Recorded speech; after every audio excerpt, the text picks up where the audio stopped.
राहुल गांधी इन दिनों विदेश यात्रा पर हैं और जब जब विदेश यात्रा पर वो जाते हैं तब तब भारत में खलबली मच जाती है, क्योंकि पूरे वो कुछ ऐसे बयान दे देते हैं जिसकी वजह से लोग उन पर सवाल उठाना शुरू कर देते हैं। ऐसे ही में वो पेरिस गए हुए हैं, उन्होंने वार्ता करी है बच्चों से। उन्होंने ये बोला है कि बीजेपी और आरएसएस भारत में पिछली जातियों का और जो अल्पसंख्यक हैं उन जातियों का शोषण कर रही है, उनकी अभिव्यक्ति को रोकने का प्रयास कर रही है। क्या सही कहा है राहुल गांधी ने? राहुल गांधी जी पागल होंगे, पगला गए हो। अब उन्हें पागल खाने जाने की ज़रूरत है राहुल गांधी जी को। अल्पसंख्यक तो मैं भी खड़ा हूँ, किसको कराए? सबसे ज़्यादा अल्पसंख्यक को तो सबसे ज़्यादा योजना का लाभ मिला है। जो मोदी जी ने किया है ना 9 साल में, राहुल गांधी जी जिंदगी भर नहीं कर पाएंगे। पूरा कांग्रेस, अरे पहले तो तुम कांग्रेस ही जोड़ लो, अब उन पे काम ही रहेगा, घूमते फिरेंगे वो। और इतनी बड़ी हार होनी है उनकी 2024 में, इतनी बड़ी हार होनी, वो अभी देखते फिर रहे हैं कहाँ घूमना है, कहाँ घूमना है। विपक्ष सारा घूमता फिरेगा, वो पगला गए हैं, उनके बस का कुछ नहीं रहा है। पप्पू पास हो गया। जब भी बाहर जाते तो देश की बुराई क्यों करते हैं? देश की बुराई, देशद्रोही हैं, उन्हें संविधान का पता नहीं है। अब उन्होंने क्या करा है, कांग्रेस ने अंग्रेजों के तलवे चाटे हैं, गुलामी की है। हमने गुलामी नहीं की है, उन्होंने की है, कांग्रेस ने अंग्रेजों की गुलामी। तो इसी करेंगे। संविधान का जिसको नहीं पता है तो क्या करें? माननीय नरेंद्र मोदी जी ने 15 अगस्त से विपक्ष को बुलाया था, उनकी चेयर खाली पड़ी थी। क्या है वो? आज भारत सुपर पावर हो गया है, ये सबको पता है। हमारे भारत का नहीं, पूरी दुनिया में डंका बज रहा है माननीय नरेंद्र मोदी की वजह से। जो डबल इंजन की सरकार ने काम किया ना, शायद कोई कर पाएगा वो काम। और राहुल गांधी बोल रहे हैं मैंने गीता पढ़ी है, मैंने उपनिषद पढ़े हैं। जो जो बीजेपी कर रही है वो हिंदुइज्म नहीं है। अरे अगर वो पढ़ लेते रोना ही किस बात का था? अगर वो गीता पढ़ लेते रोना ही किस बात का था? वो अगर वो गीता पढ़ लेते सही होता आज हिंदुस्तान।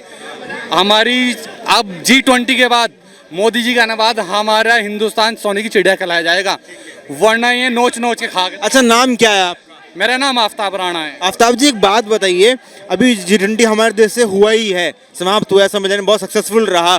रशिया तारीफ कर रहा है कि जो हो रहा है भारत में अच्छा कर रहे हैं, पीएम मोदी सरकार अच्छा काम कर रही है। ऐसे में राहुल गांधी की क्या जरूरत पड़ी कि ऐसा उल्टा उल्टा बोले? ये आप मेरे को ये बता दीजिए, हिंदू 9 साल में मोदी जी का कोई कार्यकाल ऐसा बताइए उन्होंने गलत क्या हो। हर कार्यकाल आप योजना ले लीजिए, योजना अनलिमिटेड है, सबको दिए हैं। मुस्लिम हो, सिख हो, हिंदू हो, हर को एक रोड बनाए हैं, उस पर भी सब चल रहे हैं। योजना आवास विकास सबको मिली है। इन्होंने एम्स बनाए थे, एम्स के क्या हाल था पहले? वो भी एक मूवी आई ना, जवान मूवी, एम्स के वो हाल थे पहले। और आज देखो गरीब आदमी करवा रहा है 5 लाख रुपए का एम्स में फ्री इलाज आयुष्मान कार्ड से। वही जवान में दिखाई है। इन्होंने कांग्रेस वालों ने बंदूकें कैसी दे रखी थी पहले, चलाए वहीं रुक जाती थी। आज नहीं, साला नहीं, दुश्मन टिक नहीं पाता हमारे जवान के मुकाबले।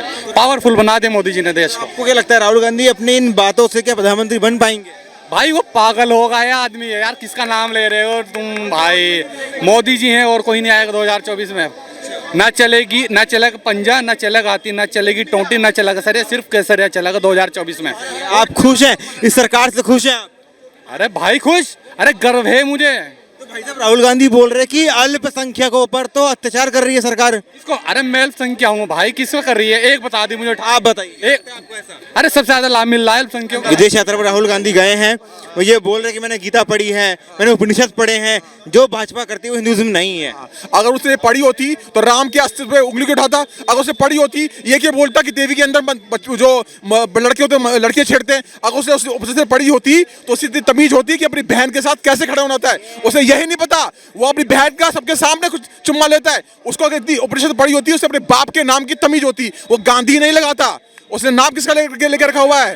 किसका लेकर रखा है? अपने बाप का नाम लेना चाहिए था, नहीं लिया। उसके पूरे खानदान में वो बाहर गए हैं, वो ये बोल रहे हैं कि सिखों के साथ में 20 करोड़ लोग भारत में असहज महसूस कर रहे हैं। मैं बताता हूँ, वो कह रहे हैं कि वो ये कह रहे हैं कि सिख जो है बुरी तरीके से यहाँ पर रह रहे हैं। 1984 में तुम्हारी दादी की हत्याकांड की वजह से सभी सिखों का नरसंहार हुआ था नहीं हुआ था? तुम्हारे राज्य में हुआ। अब कहाँ हो रहा है? नहीं हो रहा है। 2014 से पहले हिंदू मुस्लिम कितना होता था? अब बताइए कहाँ पर हो रहा है? कहीं नहीं हो रहा है। जहाँ हो रहा है वो ममता बनर्जी की जगह पे हो रहा है। समझ में आपकी बात? तो यही इन्हीं के समय में होता रहा है। और एक चीज बताइए, 8 दिसंबर 1989 को मोहम्मद मुफ्ती सईद को क्या बनाया गया था? गृह मंत्री बनाया गया था। और 1 महीने के बाद क्या हो गया था? 1 महीने के अंदर क्या हो गया था? पूरा का पूरा कश्मीर खाली हो गया था। तो ये दानवों को खड़े करने वाले ये हैं, हिंदू मुस्लिम करवाने वाले ये हैं। मुस्लिमों को सबसे पहला हक था, नहीं मिल पा रहा हक, बताइए कौन? वही वो बोल रहे हैं कि राहुल गांधी ने ये बोला है विदेश जाके बच्चों को ये बोल रहे हैं स्टूडेंट्स को वहाँ के कि जो बीजेपी सरकार है आरएसएस है वो जो है अल्पसंख्यक पिछड़ों का जो और शोषितों का शोषण कर रही है, अभिव्यक्ति रोक रही है। देखिए ऐसा एक चीज बताऊं, एक बेटा होता है ना, बाप के पास जाता है कि पिताजी ये मकान मेरे नाम कर दीजिए, पिताजी कहता है पिछवाड़े पे लात मारता भगा देता है, बाहर जाके कहता है मेरे बाप चोर है। यहाँ पे प्रधानमंत्री बन पा रहा है तो हमारे देश के बारे में उल्टी सीधी बातें कर रहा है। क्यों कर रहे हैं? वो इसलिए कर रहा है क्योंकि उसको इस देश के बारे में कुछ भी नहीं पता है, उसे बस इटली के बारे में पता है, अपने धर्म के बारे में पता है, उसे कुछ भी नहीं पता। कोई भारत जोड़ो यात्रा पर निकले थे वो। अरे जो आदमी, एक चीज बताइए, जो आदमी एयरपोर्ट पे पकड़ा जाए सफेद पाउडर के साथ में, उससे क्या उम्मीद करोगे आप? किससे छुड़ाया था उसको? अटल बिहारी वाजपेयी ने फोन किया तब जाके उसे छोड़ा, उसको पकड़ लिया गया था। वहां पर सबूत है, साक्ष्य है इसी के बारे में। और जो बेल पे बाहर हो माँ बेटे, उसके बारे में क्या बात करोगे? दोनों क्रिमिनल हैं, दोनों क्रिमिनल है कि नहीं है? मोदी जी बताइए कौन सा आरोप है जिसकी वजह से उनका अभी केस चल रहा हो? कोई नहीं चल रहा है। योगी जी चल रहा तो बताइए, इनकी दादी ने संतों पे गोली चलवा दी थी, इनके पिताजी ने सिखों को मरवा दिया, और इनके जो चचा नेहरू थे 370 लगा के वहां पे इन्होंने हिंदू मुसलमान करवाया। और पाकिस्तान चाइना को क्या किया? चाइना को जमीन दे दी बुफ्स में। तो ये उस जगह से आते हैं जिसे हम जिहादी कहते हैं। एक बात तो बताइए, विपक्ष का जो काम है वो मुद्दे उठाना है, लेकिन देश की बेइज्जती क्यों करते हैं राहुल गांधी बाहर जाके? देखो आपने सही, जब बाहर जाते हैं तब उनकी यात्रा चर्चा में आ जाती है। ये बात आपने बिल्कुल सही बोल दी कि जो इंसान काम करता है ना वो काम पे बात करता है। इन्हें पता है कि मोदी जी ने सारे काम कर दिए। 2018 तक 2014 तक ये कहीं बिजली नहीं दे पाए थे, 2018 तक मोदी जी ने वहां तक बिजली पहुंचा दी जहां बिजली नहीं पहुंचने वाली थी। घर भी मोदी जी दे रहे हैं, जल भी मोदी जी दे रहे हैं, दवाई भी मोदी जी दे रहे हैं। कितने एम्स से पहले हमारे पास बताइए ना। अच्छा, एक तरफ रशिया तारीफ कर रहा है कि भारत सरकार अच्छा काम कर रही है, एक तरफ ये फ्रांस में जाके बोल रहा है, पेरिस में जाके बोल रहा है यूरोप यात्रा पर कि बच्चों को बता रहे हैं कि ऐसा कुछ नहीं हो रहा, देश में हमारे गरीबी है, अनएम्प्लॉयमेंट है। सर ज्यादा बेइज्जती मत करवाओ पप्पू गांधी की, वो बेइज्जती करने लायक है, इतनी बेइज्जती मत करवाओ। वो मानसिक रूप से विकृत आदमी है। वो भारत जोड़ने की बात कर रहा था, जब भारत जोड़ रहा था तो भारत 3 टुकड़े होंगे इंशाल्लाह। उसी आदमी को उसने वहां पे रखा हुआ था, रखा था। कौन था वो हिंदू ही तो था, मुस्लिम थोड़ी था। वो हिंदू वहां पर खड़ा हुआ था, उसने भारत तोड़ो की। ये भारत को तोड़ने वाले लोग हैं, उनको जोड़। राहुल गांधी जो ये बोल रहे हैं कि देश में सिखों के सहित 20 करोड़ लोग जो हैं वो असहज महसूस कर रहे हैं। सिख यहाँ पर बड़े प्रॉस्परस हैं, बिजनेस कम्युनिटी ज़्यादातर सिख हैं, समझे। और सिखों के साथ अत्याचार इसने 1984 में हुआ था। किसी ने कोई, इनके सारे कांग्रेसी मुलविस हुए, किसको सजा हुई? ये झूठ बोलता है। और अल्पसंख्यक क्यों होंगे? या तो ST/SC है हमारे भाई, उनके सारी रिजर्वेशन मिल रही है, उनको सारे राशन मिल रहे हैं, मकान मिल रहे हैं, शौचालय मिल रहे हैं, कोई भेदभाव नहीं हो रहा। या मुस्लिम जो प्रचंड अल्पसंख्यक कहते हैं अपने आप को, क्या है, जो आज 0.1% देती है इनकम टैक्स और लाभ सारे उठाती है, चाहे वो हॉस्पिटल के हों, चाहे वो फ्री राशन के हों, चाहे वो मकान के हों, सारे क्या अल्पसंख्यक पे बताओ मेरे को क्या? तो वो तो बोल रहे हैं ना कि पिछड़े जाति, अल्पसंख्यक, सारे के सारे जातियां जो हैं का देश को नुकसान पहुंचा करके उसको अपनी राजनीति चमकानी है। देश में चमक पाएगी? नहीं चमक पाएगी। सुनो, G20 हुआ, वो पता नहीं थाईलैंड चला गया, कहाँ चला गया, मेडिटेशन करने या भगवान जाने क्या करने, वो तो वही जानते हैं क्या करे। गायब हो जाते हैं, गायब। ये सिक्योरिटी भी, ये अपनी माँ बेटे सिक्योरिटी भी छोड़ देते हैं, कहाँ लुप्त हो जाते पता नहीं लगता।